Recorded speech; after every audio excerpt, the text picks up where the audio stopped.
नमस्कार, India voice देख रहे हैं आप और मैं हूं आपके साथ तुषार कुमार। तो वक्त हो चला है खबर दिन भर का। चलिए खबरों की शुरुआत करते हैं। दिल्ली में जल संकट को लेकर बीजेपी और कांग्रेस सड़कों पर उतर गई है और आम आदमी पार्टी की सरकार के खिलाफ जमकर प्रदर्शन किया जा रहा है। आपको बता दें कि इस दौरान कांग्रेस और बीजेपी दोनों ने मटका फोड़कर विरोध जताया।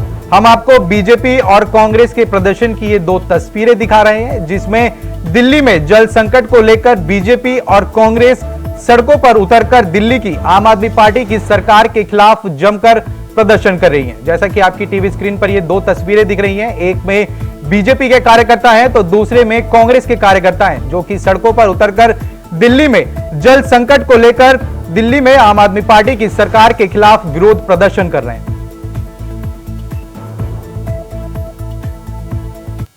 कांग्रेस का भांडा फोड़ हो चुका है तो अब वो मटका फोड़ का ड्रामा कर रही है। कांग्रेस पार्टी से पूछिए कि ये वाटर क्राइसिस कल की नहीं है, ये पूरे चुनाव में वाटर क्राइसिस रहा, क्योंकि समर शुरू हो चुका था। तब कांग्रेस पार्टी क्योंकि गठबंधन करना चाह रही थी, दिल्ली में उनका सीट शेयरिंग था आम आदमी पार्टी के साथ, तो मटका फोड़ नहीं, वो अपनी चुप्पी तोड़ नहीं कर पाए। और जो चुप्पी तोड़ तब नहीं कर पाए, अब मटका फोड़ रहे हैं। पर सवाल यह बनता है कि आज दिल्ली में यह स्थिति क्यों बनी है। यह दिल्ली में स्थिति इसलिए बनी है क्योंकि 10 वर्षों में आम आदमी पार्टी ने कोई काम नहीं किया है सिवाय भ्रष्टाचार के। दिल्ली जल बोर्ड में 80,000 करोड़ का भ्रष्टाचार किया, जिसकी वजह से ना नई पाइपें बिछ पाई, ना क्लीनिंग हो पाई, जिसकी वजह से 50% पानी जो है वो वेस्ट होता है। हरियाणा, हिमाचल, अलग अलग जगहों से जो पानी आता है वो ठीक मात्रा में आता है, ये सुप्रीम कोर्ट ने कहा है। पर उसके बाद वाटर टैंकर माफिया को आम आदमी पार्टी के नेताओं ने संरक्षण दिया है। जैसे शराब घोटाले में 1 बोतल पर कमीशन आम आदमी पार्टी के दफ्तर में जाता था, वैसे ही पानी घोटाले में हर टैंकर पर कमीशन आम आदमी पार्टी के नेताओं की जेब में जाता है। और इसीलिए यहां पर पानी की किल्लत करके, शॉर्टेज करके, वाटर टैंकर माफिया को संरक्षण देकर, उनसे पानी चुरवा कर जो सबसे ज्यादा बोली लगा सकता है उसको पानी दिया जाता है और आम आदमी पार्टी अपनी जेबें भरती है। सुप्रीम कोर्ट के कहने के बाद भी उन पर कार्रवाई नहीं करती है। इससे दोनों की सांठगांठ, आम आदमी पार्टी की सांठगांठ वाटर टैंकर माफिया से और कांग्रेस की सिलेक्टिव सांठगांठ आम आदमी पार्टी से, क्योंकि उनके साथ रिश्ता बनाए रखना है तो कभी चुप रह जाना है, चुप्पी तोड़ नहीं करना है, और फिर कभी नौटंकी के लिए मटका तोड़ करना है। ये दोनों सामने आ चुका है। आज सवाल सिर्फ इतना बनता है कि आम आदमी पार्टी बताए वाटर टैंकर माफिया। पिछले 20 दिन पहले हमने इस ओर इशारा किया था, हमने सरेआम बाकायदा चिट्ठी लिखी, बाकायदा प्रेस कॉन्फ्रेंस करके हमने ये बात कही थी कि आने वाले समय में, गर्मी के समय में पानी की समस्या होगी। लिहाजा जो दिल्ली की सरकार है और केंद्र की सरकार है, उनको ये सुनिश्चित करना चाहिए कि जनता तक पानी पहुंच सके।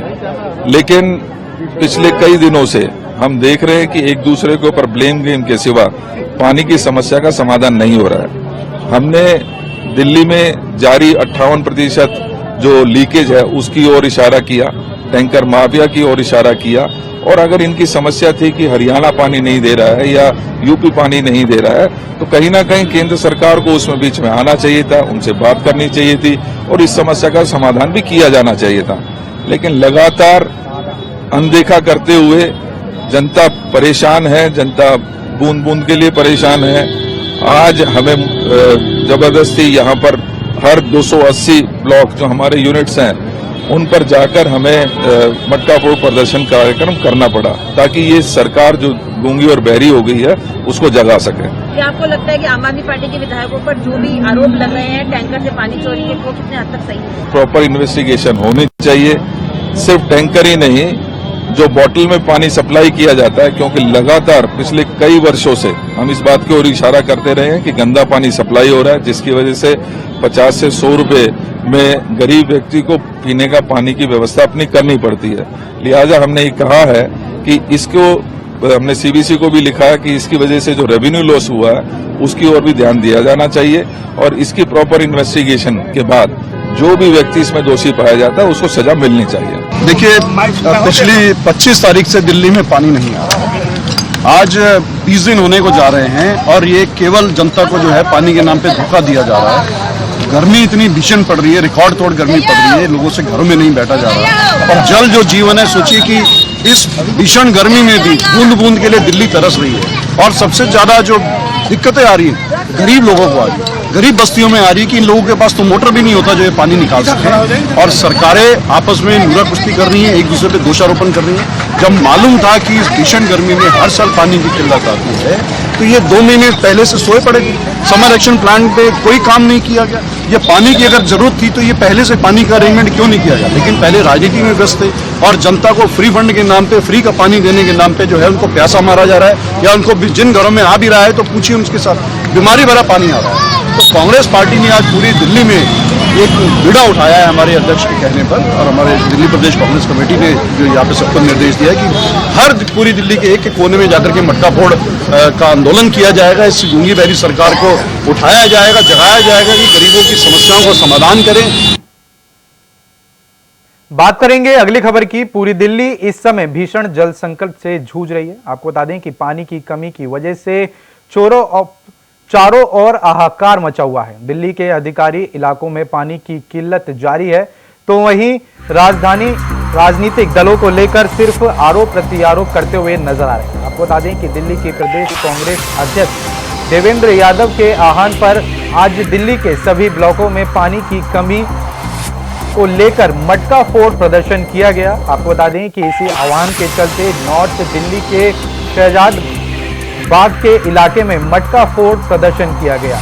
एआईसीसी के पूर्व सचिव तरुण कुमार और पूर्व पार्षद और पूर्व कांग्रेस नेता सदन प्रेरणा सिंह की अगुवाई में ये प्रदर्शन किया गया। बता दें कि जिसमें सैकड़ों की संख्या में स्थानीय महिला, पुरुष और बच्चे शामिल हुए, जिन्होंने दिल्ली में पानी की कमी को लेकर दिल्ली सरकार और केंद्र सरकार के खिलाफ जोरदार प्रदर्शन करते हुए जमकर नारेबाजी भी की।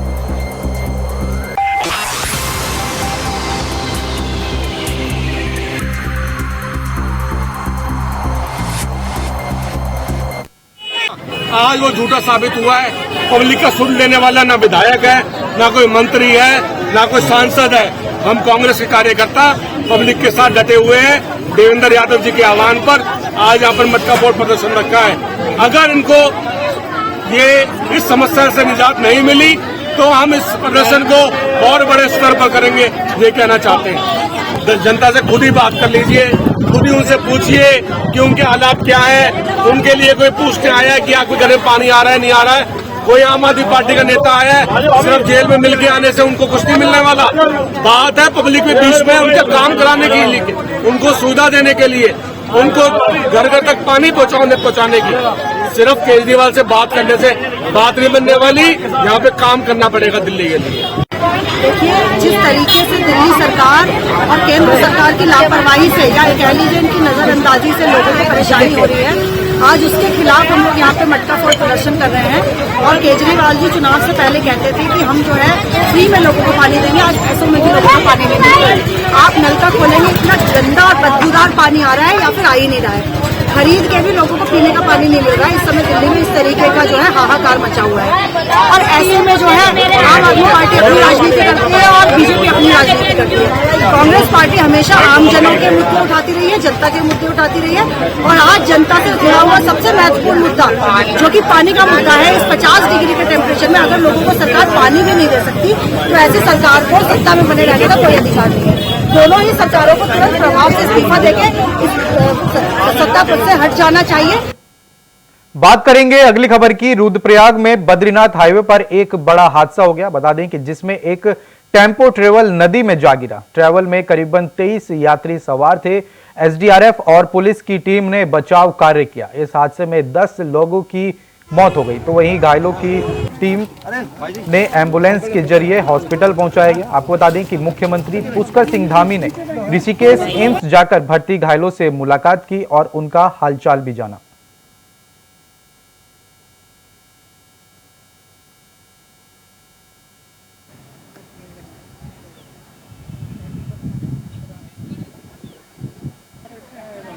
घायलों का इलाज यहाँ पर जो है जो जरूरी है सबको इलाज मिल रहा है, और उनके परिवार के लोगों को भी जो है अभी सूचना की जा रही है उनकी जानकारी करके, और जैसे मिल जाएगा आगे का इलाज उनका अच्छा हो उसके लिए सारे समुचित प्रबंध यहाँ अस्पताल प्रबंधन ने किए हैं और हम लोग कोशिश कर रहे हैं। इंसिडेंट है जिसमें बहुत से यात्रियों को प्रॉब्लम हुई है। एम्स में 7 पेशेंट आए थे, उसमें से 2 ब्रॉड डेड थे। और 2 जो हैं वो काफ़ी सीरियस हैं और रेड एरिया में उनका केयर हो रहा है, और 3 पेशेंट जो हैं वो ठीक स्थिति में। फिलहाल समय हो चला एक छोटे से ब्रेक का, फौरन लौट रहे हैं। तो ब्रेक के बाद एक बार फिर से स्वागत है आपका। चलिए खबरों का सिलसिला आगे बढ़ाते हैं। केंद्रीय कृषि मंत्री शिवराज सिंह चौहान ने प्रेस कॉन्फ्रेंस कर पीएम मोदी का कृषि मंत्री बनाए जाने के लिए आभार जताया। आपको बता दें कि इस दौरान उन्होंने कहा कि मुझे कृषि का यह महत्वपूर्ण विभाग संभालने के लिए दिया गया, इसके लिए मैं प्रधानमंत्री नरेंद्र मोदी का आभार व्यक्त करता हूं। विकसित भारत के सपने को पूरा करने के लिए कृषि सबसे महत्वपूर्ण आधार है। विकसित भारत का संकल्प पूरा करने के लिए कृषि सबसे महत्वपूर्ण आधार है। कृषि भारतीय अर्थव्यवस्था की रीढ़ है। आज भी रोजगार के सबसे ज्यादा अवसर कृषि के माध्यम से ही सृजित होते हैं और किसान देश के अन्न के भंडार भर रहा है। और इसलिए हम अन्नदाता किसान को मानते हैं। कृषि और किसानों की सेवा हमारे लिए भगवान की पूजा जैसा है। कार्यभार संभालते ही लगातार 4 दिन मैं कृषि और ग्रामीण विकास मंत्रालय में ही सवेरे से लेकर देर रात तक रहा हूं और सारी चीजों का गहराई से अध्ययन कर रहा हूं।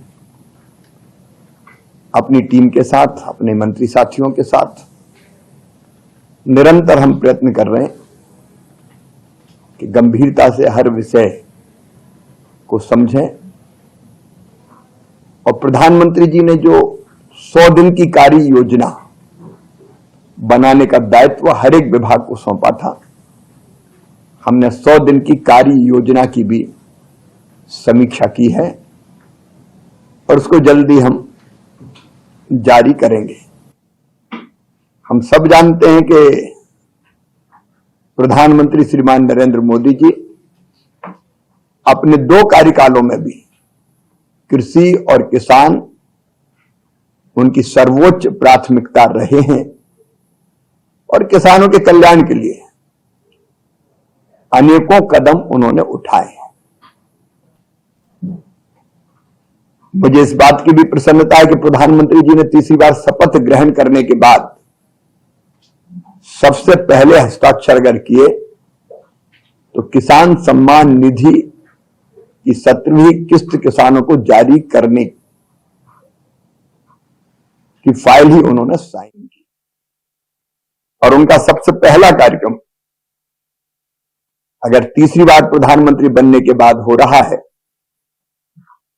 तो बाबा विश्वनाथ की नगरी काशी में वो सिंगल क्लिक के माध्यम से किसानों के खाते में किसान सम्मान निधि डालेंगे।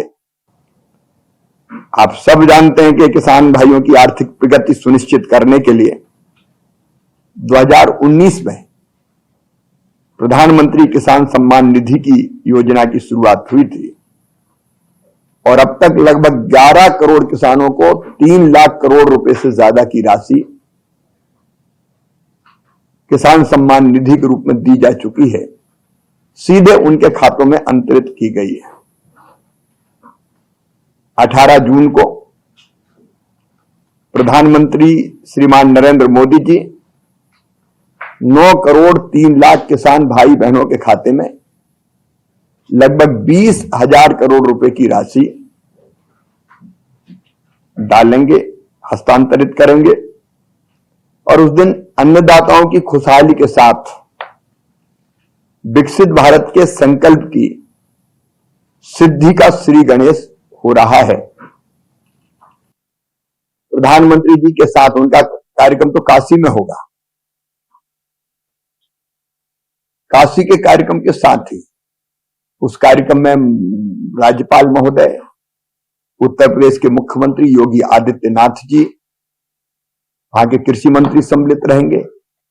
लेकिन देश में अलग अलग स्थानों पर वैसे तो सभी केवीकी में कार्यक्रम होंगे कृषि विज्ञान केंद्रों में, लेकिन 50 हमने विशेष रूप से चिन्हित किए हैं जहां अलग अलग केंद्रीय मंत्री जाएंगे, वर्चुअली कार्यक्रम से जुड़ेंगे और वहां जो एकत्रित किसान होंगे उस कार्यक्रम के लिए उनसे वो संवाद भी करेंगे।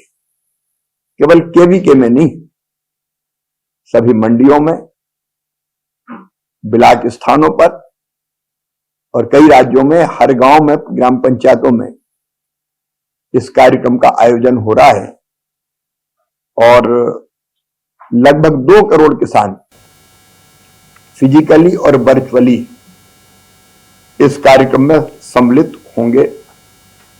बात करेंगे अगली खबर की। कांग्रेस के राष्ट्रीय अध्यक्ष मल्लिकार्जुन खड़गे ने एनडीए सरकार पर जोरदार हमला किया। आपको बता दें कि उन्होंने कहा कि एनडीए सरकार गलती से बनी है, पीएम मोदी के पास जनादेश नहीं है, ये सरकार कभी भी गिर सकती है, जिसको लेकर एनडीए के नेताओं ने खड़गे पर पलटवार किया। क्या है, हम तो देखो एनडीए गवर्नमेंट गलती से बनी हुई है। मोदी जी को एक तो मैंडेट नहीं है और माइनॉरिटी गवर्नमेंट है, ये गवर्नमेंट कभी भी गिर सकती है। अब देखेंगे, हम ये नहीं बोलेंगे कि अच्छा, हम तो ये कहेंगे अच्छा चलने दो, देश के लिए अच्छा होने दो, देश मजबूत बनाने के लिए हम सब लोग मिलके काम करना चाहिए। लेकिन हमारे प्राइम मिनिस्टर की आदत ये है कि जो चीज ठीक से चलती है उसको चलने नहीं देते, लेकिन हमारे तरफ से हम पूरा देश को मजबूत करने के लिए कोऑपरेट करेंगे। तीसरी बार एनडीए की सरकार को हराने की कोशिश की, जिन्हें तीसरी बार में कांग्रेस को 99 भी नहीं पार कर पाया, वो कांग्रेस दूसरों को क्या कहेगा। राहुल गांधी टेक्नोलॉजी के सिवा उनके पास कोई शब्द नहीं है। तीसरी बार में 99 भी नहीं कांग्रेस पार कर गई और भारतीय जनता पार्टी और एनडीए जितनी सीटें उन्हें आई है, सारे टुकड़े टुकड़े गैंग को मिला करके केवल भारतीय जनता पार्टी को उससे अधिक है एनडीए सरकार में। हम यही कहेंगे कि बाय मिस्टेक उन लोगों को कुछ बल मिल गया है, गलत सलत प्रचार करके, भ्रामक प्रचार करके, झूठी बात कह करके यहाँ की जनता थोड़ा भ्रम में आ गई, इसलिए। और नहीं तो वो 100 के नीचे का कि 50 के नीचे वो लोग रहते हैं, तो वो लोग आ गए हैं बाई चांस। आगे देखेंगे कि उनका कोई स्थान नहीं रहेगा। हमारे आदरणीय मल्लिकार्जुन खड़गे जी इंडियन नेशनल कांग्रेस के अध्यक्ष है, हमारे दलित समाज से आते हैं, मेरे अच्छे मित्र भी हैं। मैं मल्लिकार्जुन खड़गे जी को पूछना चाहता हूं कि इंदिरा गांधी जी की हत्या के बाद जब राजीव गांधी जी ने चुनाव लड़ा था तो कांग्रेस पार्टी को 400 तक सीटें मिली थी। दूसरा, उनको एक मैं सवाल पूछना चाहता हूं कि जब मनमोहन सिंह जी की सरकार बनी थी तब यूपीए सरकार बनी थी, तब कांग्रेस पार्टी के पास भी बिल्कुल बहुमत नहीं था। आज तो बीजेपी के पास 241 सीटें हैं। तो यूपी की सरकार अगर 10 साल चलती है तो मोदी जी की सरकार, एनडीए की सरकार क्या क्यों नहीं चलेगी? तो मुझे लगता है कि बार बार ये सरकार नहीं चलेगी, नहीं चलेगी। मोदी जी के पास मैंडेट नहीं, ऐसा कैसा हो सकता है? एनडीए के पास क्लियर में मेजोरिटी है, 292 सीटें हम जीते हैं। और इसीलिए मुझे लगता है कि भाई खड़गे जी और जो इंडिया आघाड़ी के लोग बार बार बोल रहे हैं कि भाई सरकार नहीं टिकेगी, सरकार नहीं टिकेगी। ये यूपी की सरकार बनी थी तब बीजेपी की तरफ से ऐसा कोई सवाल नहीं उठाया जाता था कि ये सरकार नहीं चलेगी, उनके पास क्लियर में मेजोरिटी थी। 10 साल तक मनमोहन सिंह जी वहां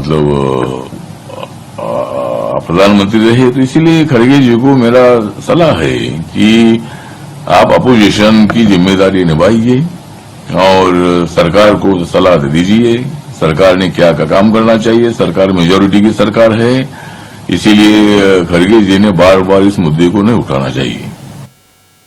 बात करेंगे अगली खबर की। लोकसभा चुनाव के नतीजों के बाद उत्तर प्रदेश में सियासी दल, खासतौर पर सत्तारूढ़ बीजेपी और सपा के सामने उपचुनाव का इस्तेमाल होगा। बता दें कि यूपी में 9 विधानसभा सदस्य सदन पहुंचे हैं। ऐसे में अब उनकी खाली हुई सीटों पर न सिर्फ प्रत्याशी चयन को लेकर मंथन करना होगा, तो वहीं इन सीटों को जीतकर आगे के लिए संदेश देना भी जरूरी होगा। आपको बता दें कि विधायकों के इस्तीफे देने का सिलसिला जो है वो लगातार जारी है।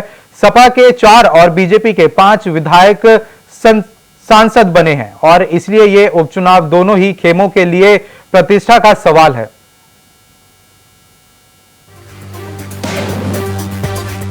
लोकसभा चुनाव के नतीजे घोषित होने के बाद से 80 लोकसभा सीटों वाले उत्तर प्रदेश में काफी चर्चा है। इसकी वजह सिर्फ ये है कि इस राज्य ने तमाम कयासों, अटकलों और खासकर एग्जिट पोल्स के आकलनों को गलत साबित कर दिया।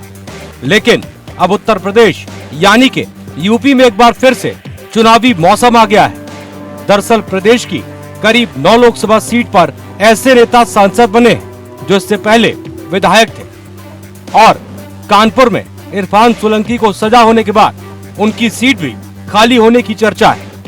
अब चूंकि 9 नेता सांसद बन गए, इसीलिए उन्हें विधायक पद से इस्तीफा भी देना होगा। इसके बाद यूपी की 9 सीटों पर उपचुनाव कराए जाएंगे। हालांकि इसको लेकर आधिकारिक अधिसूचना अभी जारी नहीं हुई है। लोकसभा चुनाव के नतीजों के बाद यूपी पर देश की निगाहें इसीलिए टिक गई हैं क्योंकि इस बार बीजेपी को यहां अप्रत्याशित तरीके से कम सीटों पर जीत मिली है। साल 2019 में बीजेपी ने प्रदेश की 62 सीटें जीती थी, जबकि बीएसपी राज्य में दूसरी सबसे बड़ी पार्टी थी जिसने 10 सीटें जीती थी। समाजवादी पार्टी को तब सिर्फ 5 सीट पर जीत हासिल हुई थी।